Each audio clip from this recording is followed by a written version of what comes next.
नमस्कार। स्वतंत्रता, आज़ादी, ये सिर्फ एक शब्द नहीं है, बल्कि इंसानी इतिहास की शायद सबसे गहरी और ताकतवर इच्छाओं में से एक रही है। लोगों ने इसके लिए अपनी जानें तक दी हैं। तो चलिए, आज हम मिलकर इस विचार को परत दर परत समझते हैं कि आज़ादी का आखिर असली मतलब है क्या। जरा सोचिए, किसी को अपनी आज़ादी के लिए क्या कीमत चुकानी पड़ सकती है। कुछ लोगों के लिए ये कीमत होती है 27, अपनी जिंदगी के पूरे 27 साल। जी हाँ, ये कीमत चुकाई थी नेल्सन मंडेला ने। दक्षिण अफ्रीका में रंग भेद यानी नस्ल के आधार पर होने वाले भेदभाव के खिलाफ लड़ने के लिए उन्होंने अपनी जवानी के 27 साल जेल की एक अंधेरी कोठरी में गुजार दिए। उनकी पूरी जिंदगी असल में स्वतंत्रता के लिए एक बहुत लंबी और मुश्किल यात्रा थी। लेकिन आज़ादी का मतलब सिर्फ बाहरी जंजीरों का टूटना ही नहीं है। म्यांमार की नेता आंग सान सूकी, जिन्हें कई सालों तक अपने ही घर में नजरबंद रखा गया था, उनका मानना था कि असली आज़ादी तो डर से आज़ादी है। जब कोई इंसान बिना किसी खौफ के एक सम्मान भरी जिंदगी जी सके, वही तो है सच्ची मुक्ति। तो इन महान संघर्षों की रोशनी में चलिए अब समझते हैं कि राजनीति विज्ञान में स्वतंत्रता का असल मतलब क्या बताया गया है। अच्छा, तो सबसे बुनियादी, सबसे बेसिक लेवल पर स्वतंत्रता का मतलब है बाहरी रोक टोक का न होना। मतलब ये कि कोई व्यक्ति बिना किसी दूसरे के कंट्रोल या दबाव के अपने फैसले खुद ले पाए और अपनी मर्जी से जो चाहे वो कर सके।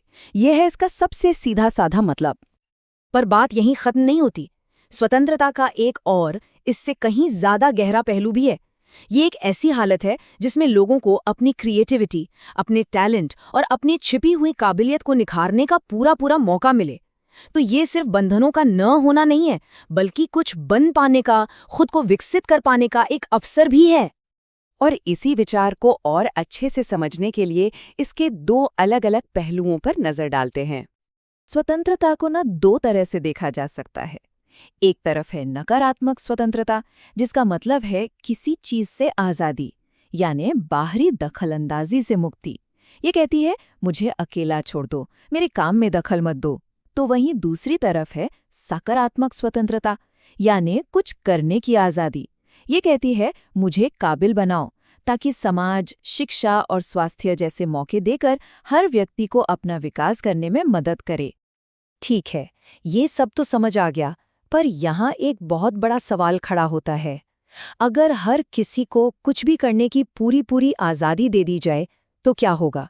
क्या एक इंसान की आज़ादी किसी दूसरे की आज़ादी में रुकावट नहीं बन जाएगी? सुनने में ये थोड़ा अजीब लग सकता है, पर सच तो ये है कि आज़ादी को बचाने के लिए ही उस पर कुछ प्रतिबंध, कुछ रोक-टोक लगाना ज़रूरी हो जाता है। जरा सोचकर देखिए, अगर सड़कों पर ट्रैफिक के नियम न हों तो क्या होगा? चारों तरफ केओस फैल जाएगा, है ना? समाज में भी ठीक ऐसा ही है। लोगों के हितों में टकराव होता है, पानी और जमीन जैसे सीमित संसाधनों के लिए होड़ लगती है। इसलिए नियम और कानून हमें इसी असुरक्षा और टकराव से बचाते हैं, ताकि हम सब अपनी अपनी आज़ादी का सही तरीके से इस्तेमाल कर सकें। तो अब सवाल ये उठता है कि कौन से प्रतिबंध सही हैं और कौन से गलत। इस मुश्किल सवाल का जवाब देने की कोशिश की है एक बहुत बड़े विचारक जॉन स्टुअर्ट मिल ने अपने हानि सिद्धांत में। मिल का ये सिद्धांत बहुत सीधा और एकदम साफ है।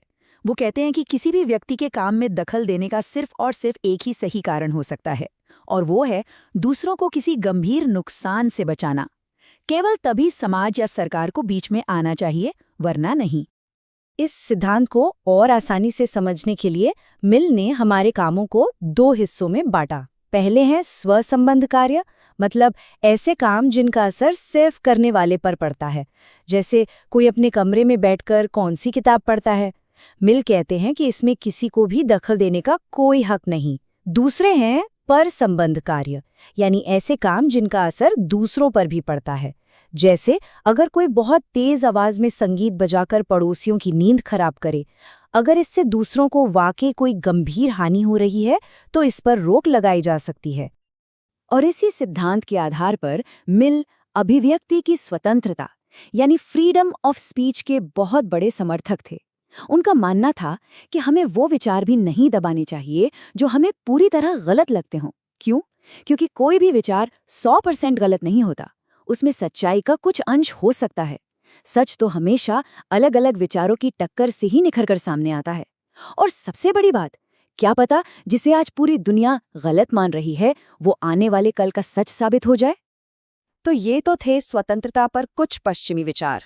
अब जरा अपने देश की तरफ आते हैं और समझते हैं हमारे यहाँ के गहरे और अनोखे विचार स्वराज को। स्वराज ये शब्द दो हिस्सों से मिलकर बना है, स्व और राज। तो इसके दो बहुत गहरे मतलब निकलते हैं। पहला, स्व का शासन यानी अपना खुद का राजनीतिक शासन, बाहरी ताकतों से आज़ादी। और दूसरा, स्व के ऊपर शासन यानी खुद पर कंट्रोल, अपनी इच्छाओं पर, अपने गुस्से पर काबू पाना। महात्मा गांधी के लिए स्वराज का मतलब सिर्फ अंग्रेजों से राजनीतिक आज़ादी हासिल करना नहीं था।